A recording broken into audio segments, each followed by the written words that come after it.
Здравствуйте, дорогие друзья! Я рада вас приветствовать на моем канале. Сегодня в данном видео я делаю необыкновенно вкусный, красивый зимний торт, который подойдет на все зимние праздники. Торт «Зимний лес». Торт готовится несложно, из самых простых продуктов. Получается красивым в разрезе, с легкой такой зимней ноткой, пряной. Порадует как взрослых, так и детей. Итак, сначала приготовим крем. 750 мл молока доводим до кипения. 200 г сахара, 16 г ванильного сахара, 80 г кукурузного крахмала перемешиваем и вливаем туда 250 мл холодного молока и также все перемешиваем. Также я беру 4 яйца среднего размера весом примерно по 50 грамм. Если у вас остаются желтки от приготовления зефира, меренги, белкового крема, вы можете также использовать здесь 12 желтков. Это не проблема. Здесь я использую просто яйца. Сейчас в закипающее молоко тонкой струйкой при непрерывном помешивании в кастрюле с толстым дном я вливаю всю крахмальную основу. Доводим до кипения. Как только пойдут первые пузыри, провариваем еще примерно 30 секунд и снимаем с огня. Перекладываем в ту посуду, где она у нас будет, эта смесь, остывать до комнатной температуры, и остужаем, накрыв ее пищевой пленкой в контакт. Теперь приготовим бисквит. 220 грамм муки, 40 грамм какао, 8 грамм разрыхлителя. Все перемешиваем и отставляем пока в сторону. Для бисквита также я беру 4 яйца среднего размера, комнатной температуры, щепотку соли. Каждое яйцо весом примерно по 50 грамм без скорлупы, 16 грамм ванильного сахара. Все это просто перемешиваем.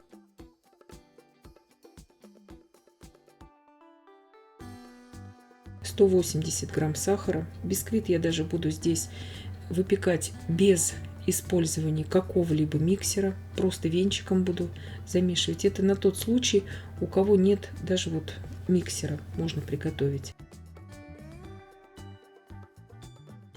Также я добавляю туда 160 мл молока.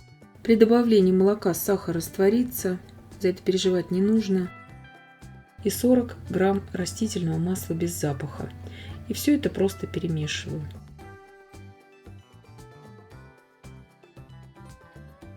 Всю сухую смесь просеиваю и перемешиваю также. Вы также можете замешивать все это миксером, если вам хочется, ручным миксером. Он неприхотливый очень, этот бисквит. Чтобы сделать бисквит более пряным, можно добавить туда половину чайной ложки приправы для имбирных пряников. Духовка у меня уже разогрета на 175 градусов Цельсия. Выпекать буду на режиме верх-низ без конвекции. Примерно 35 минут. Все это нужно смотреть по вашей духовке. Здесь у меня прямоугольная форма 28 на 18 сантиметров. Также можно брать круглую форму 26 сантиметров в диаметре. Если вы захотите приготовить маленький тортик на 18 сантиметров в диаметре, форма, вдвое меньше ингредиентов просто нужно будет взять. Бисквит испекся. Я сейчас его полностью остужаю до комнатной температуры. Бисквит получается влажный, очень вкусный. Его можно кушать как отдельный десерт.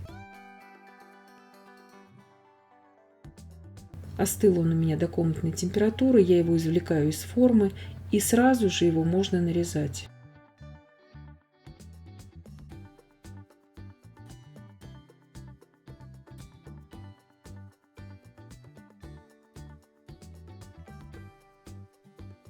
Я его разрезаю на 2 коржа. Нижний корж я использую как основу для торта. Собираю в этой же форме, где я его выпекала.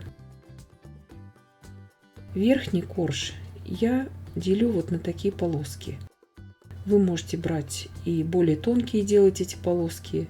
Я вот делаю вот такие вот, примерно по 1,5 сантиметра шириной. Это все на ваше усмотрение. Здесь все, как вам подскажет ваша фантазия. Полосочки можете делать и 7 полосок, чтобы у вас получилось. Я буду 5 здесь использовать. Сейчас приготовим вишневую прослойку. 350 грамм вишни и 330 грамм вишневого компота, в котором вишня у меня была в банке. 45 грамм кукурузного крахмала, 1 чайная ложка корицы и 2 столовые ложки лимонного сока свежевыжатого. Все это просто перемешиваю. Компот у меня очень сладкий, поэтому сахара я дополнительно туда не добавляла. Вы же смотрите по сладости своего компота.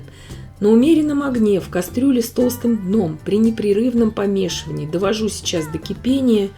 Как только пошли первые пузыри, провариваю еще примерно 30 секунд и снимаю с огня. Итак, добавляю туда теперь всю эту консервированную вишню. Просто аккуратно перемешиваю, и вишневая прослойка уже у нас готова. Сразу же сейчас будем ее использовать в торте. Еще горячую вишневую прослойку я сразу же выкладываю на нижний корж. Это нужно сделать обязательно в горячем виде. Нижний корж я не пропитываю, потому что, как я уже сказала, что бисквит влажный, он очень вкусный, и от прослойки он еще дополнительно пропитается. То есть здесь я его никак не увлажняю. Если вы любите уж совсем такие мокрые бисквиты, вы можете пропитать на ваше усмотрение любой пропиткой. Сейчас я отправляю это примерно на час в холодильник.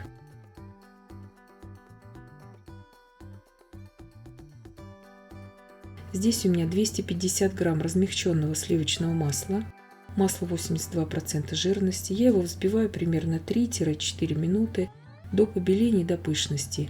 И сейчас примерно по 2 столовые ложки остывшую до комнатной температуры заварную основу я добавляю к маслу и так недолго прорабатываю всю эту смесь миксером. Долго здесь ничего взбивать не нужно, потому что крем начиночный. Главное, чтобы обе массы объединились и чтобы не было комочков.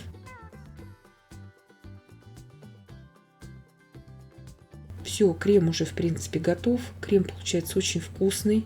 Он на вкус как такой нежнейший пудинг получается, даже не как масляный крем.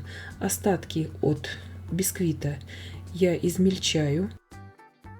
Можете в измельчителе, я вот руками вам показываю, что в пакете можно это сделать. Крем я сейчас делю вот так на 2 части.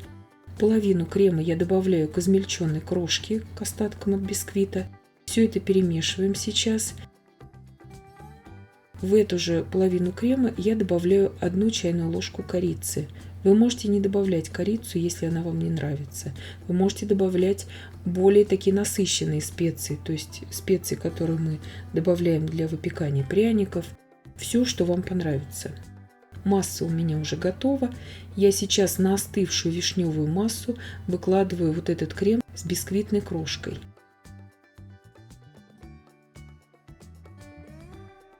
Бисквитная крошка, смешанная с кремом, на вкус уже ощущается немножко по-другому. То есть она уже более нежная такая и совершенно по-другому раскусывается, нежели обычный бисквит. Поэтому этот нежнейший шоколадно-кремовый слой, он тоже дает свою такую неповторимую нотку в этом торте. Теперь полосочки от бисквита, которые мы нарезали ранее, я устанавливаю в незастывший крем, чтобы они туда просто погрузились. 5 полосочек. Еще раз повторяю, вы можете сделать и 7 полосок. Это все на ваше усмотрение, просто полоски нужно будет разрезать более тонко. Я выложила в кондитерский мешок оставшуюся половину крема и наполняю уже этим кремом вот эти расстояния между полосками. Делается все это совсем несложно. Еще раз повторяю, если вы любите очень пропитанные торты, вы можете пропитать и эти шоколадные полоски из шоколадного бисквита, я имею в виду. Остатками крема я сейчас покрываю полностью все эти бисквитные полоски и уберу сейчас заготовочку в холодильник, примерно часа на 3-4. Вы можете на ночь убрать, вкусы еще более объединятся, и торт будет очень вкусным.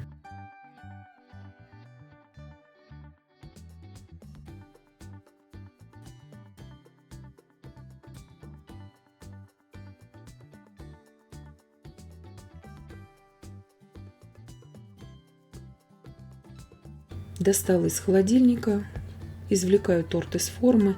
Торт похож чем-то по вкусу на торт Черный лес, Шварцвальда Кирш-торты, немецкий торт. Но тот торт, он очень воздушный и легкий. Этот торт, он более такой насыщенный и, я бы сказала, очень такой уютный зимний торт. Сейчас я растопила в микроволновке 50 грамм молочного шоколада, не темного, а именно молочного. Вы можете и темный шоколад здесь использовать. И делаю вот такую паутинку из шоколада. На холодном торте она застывает очень быстро. Украшаю здесь также вишнями и веточками розмарина. Это все на ваше усмотрение, как украшать. И посыпаю кокосовой стружкой. Вы можете этого не делать, если вам не нравится кокосовая стружка, но она выглядит оптически просто как снег. Разрезается торт очень хорошо, он очень хорошо держит форму. Торт получается большой, его можно также подавать как порционные пирожные, естественно. Это очень удобно, когда вам нужен торт на большую компанию из самых простых продуктов. То есть в этом торте я показываю, как подать самые простые продукты очень необычно и красиво и вкусно. И я надеюсь, что видео было полезным и познавательным. Подписывайтесь на мой канал, ставьте лайки, пишите комментарии. Я всем желаю больших успехов и до встречи в новых видео.